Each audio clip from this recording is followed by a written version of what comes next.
नमस्कार, राजस्थान समाचार में आपका स्वागत है। पेश है राजस्थान की खास खबरें। पहलगाम आतंकी हमला पर सीएम भज्जूलाल शर्मा बोले, खून के एक एक कतरे का हिसाब लिया जाएगा। मुख्यमंत्री भज्जूलाल शर्मा ने जम्मू कश्मीर के पहलगाम में हुए कायराना आतंकी हमले में जान गंवाने वाले जयपुर के नीरज उधवानी की पार्थिव देह पर पुष्प चक्र अर्पित कर श्रद्धांजलि दी।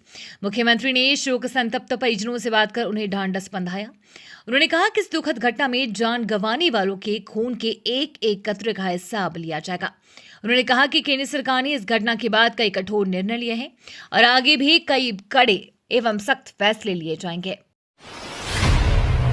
पहलगाम आतंकी हमले के बाद जैसलमेर में हाई अलर्ट, बीएसएफ ने भारत पाक बॉर्डर पर बढ़ाई चौकसी।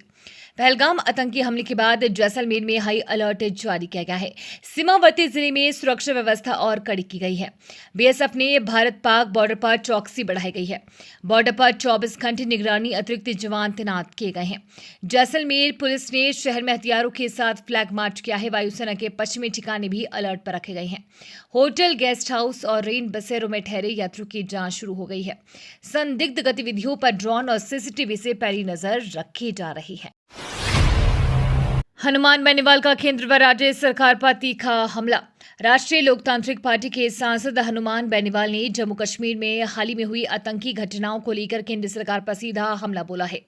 उन्होंने इस घटना को सरकार की विफलता करार देते हुए कहा कि जब पंजाब में आतंकवाद का खात्मा संभव हो सकता है तो जम्मू कश्मीर में क्यों नहीं। बेनीवाल ने कहा कि अब वक्त आ गया है कि केंद्र सरकार पीओके पर कब्जा करे और आतंकवाद का जड़ से खात्मा करे। राष्ट्रीय सुरक्षा के मद्देनजर संदिग्धों की सूचना पुलिस तक पहुंचाई।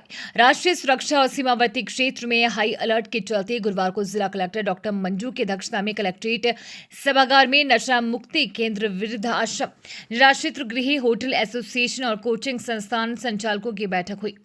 इस दौरान जिला कलेक्टर द्वारा उपस्थित जनों से आह्वान किया गया कि राष्ट्रीय सुरक्षा के मद्देनजर संदिग्ध गतिविधियों और संदिग्धों की सूचना पुलिस तक पहुंचाएं। राजस्थान कांग्रेस शुरू करेगी मिशन वागड़। 3 दिन में 5 जिलों में घूमेंगे कांग्रेस के बड़े नेता।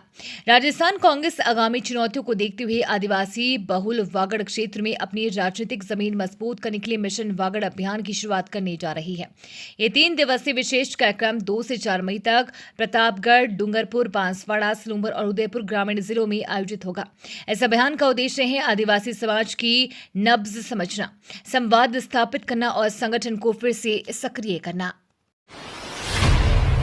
राज्य सरकार निवेशकों को अनुकूल वातावरण प्रदान करने के लिए प्रतिबद्ध। मुख्यमंत्री भज्जूलाल शर्मा ने कहा कि rising Rajasthan global investment summit के माध्यम से देश में राजस्थान निवेश का प्रमुख गंतव्य के तौर पर उभर रहा है। समिट में हुए एमओयू क्रियान्वयन से न केवल राज्य की अर्थव्यवस्था को गति मिलेगी बल्कि युवाओं के लिए भी रोजगार के प्राप्त अवसरों का सृजन होगा। उन्होंने कहा कि राज्य सरकार द्वारा एमओयू को धरातल पर उतारने के लिए निरंतर काम किया जा रहा है। उन्होंने अधिकारियों को निर्देश दिए कि एमओयू के क्रियान्वयन के लिए निवेशकों से नियमित संवाद करें तथा क्रियान्वयन में आ रही बाधाओं को दूर करें। खाद्य सुरक्षा योजना में अब तक हटवाए 2762 अपात्र परिवारों के 11,896 सदस्यों के नाम। सिरोही जिले में राष्ट्रीय खाद्य सुरक्षा योजना के तहत चल रहे गिव अप अभियान के अंतर्गत अपात्र परिवारों को 30 अप्रैल 2025 तक स्वेच्छा से अपना नाम हटवाने का अवसर दिया गया है। प्रशासन ने स्पष्ट किया है कि तय तिथि के बाद नाम न हटवाने वाले अपात्र परिवारों से नियमों के अनुसार वसूली की कार्रवाई की जाएगी। प्रशासन ने बताया कि अब तक जिले में 2762 अपात्र परिवारों के 11,896 सदस्यों के नाम सूची से हटाए जा चुके हैं। वहीं वर्तमान में जिले के 1,71,905 परिवारों के कुल 6,95,119 सदस्यों को खाद्य सुरक्षा योजना के तहत निःशुल्क गेहूं वितरित किया जा रहा है। बीकानेर में गंदगी देख एक्शन मोड में मंत्री मदन दिलावर 3 सरपंच और ग्राम विकास अधिकारियों को किया निलंबित।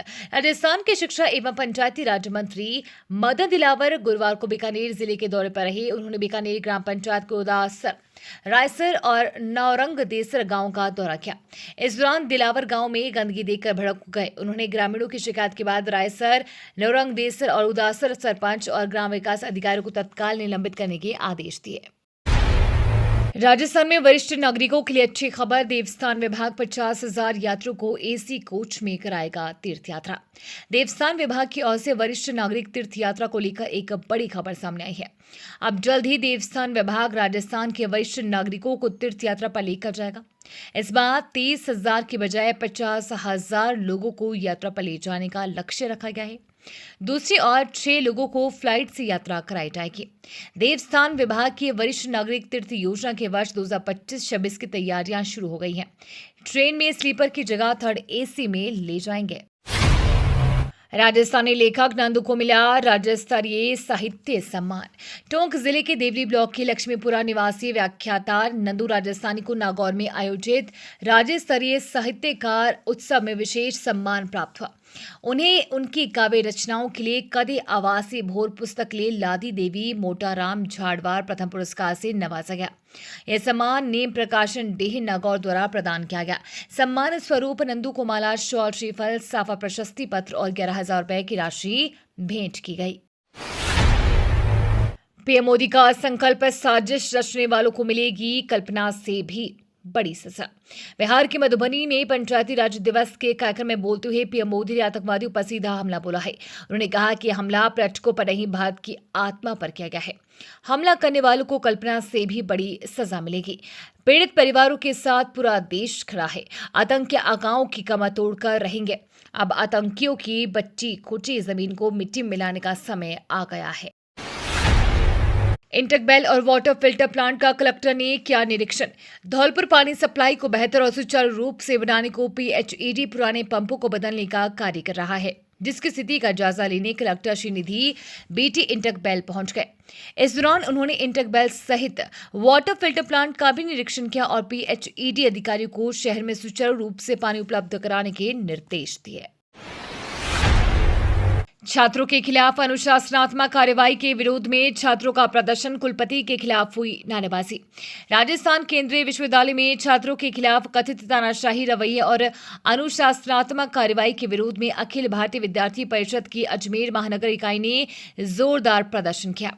ABVP कार्यकर्ताओं ने विश्वविद्यालय प्रशासन के खिलाफ नारेबाजी करते हुए कुलपति का पुतला दहन किया और शिक्षा मंत्री भारत सरकार के नाम एक ज्ञापन जिलाधिकारी को सौंपा। राष्ट्रीय फुटबॉल प्रतियोगिता में धौलपुर की बेटी करेगी प्रतिनिधित्व। कोल्हापुर में खेला जाएगा मैच। कोल्हापुर महाराष्ट्र में आयोजित 68वीं राष्ट्रीय विद्यालय अंडर 14 बालिका फुटबॉल प्रतियोगिता में धौलपुर जिले की बेटी दिव्या परमार का चयन राजस्थान टीम में हुआ है। दिव्या परमार धौलपुर जिले के तसीमो गांव की निवासी हैं। उन्होंने मां भगवती विद्यापीठ से प्रारंभिक शिक्षा प्राप्त की है। फुटबॉल के प्रति उनका जुनून बचपन से ही रहा है। कुछ महीने पहले भी दिव्या ने ओपन टूर्नामेंट में राजस्थान का प्रतिनिधित्व किया था। सीमित संसाधनों और साधारण पारिवारिक पृष्ठभूमि के बावजूद दिव्या ने अपने कठिन परिश्रम से न सिर्फ अपने परिवार बल्कि पूरे गांव और जिले का नाम रोशन किया है। मां चामुंडा मंदिर प्राण प्रतिष्ठा पर निकली शोभा यात्रा। लोधरवा स्थित नवनिर्मित मां चामुंडा देवी मंदिर में मूर्ति प्राण प्रतिष्ठा के अवसर पर गुरुवार को माली सैनी समाज की ओर से शोभा यात्रा निकाली गई। शोभा यात्रा गढ़ी से चौराहे से आरंभ होकर विजय स्तंभ तक पहुंची, जिसमें समाज के हजारों स्त्री पुरुषों, युवाओं और गणमान्य नागरिकों ने भाग लिया। पारंपरिक वेशभूषा में सजी महिलाओं और बालिकाओं ने सांस्कृतिक आभा में रंग भर दिए। मां चामुंडा के 9 रूपों की झांकियों, घोड़े व ऊंटों पर सवार रानी लक्ष्मीबाई, ज्योतिबा फुले, सावित्रीबाई फुले और सनातन धर्म की देवियों की प्रस्तुतियां विशेष आकर्षण का केंद्र रही।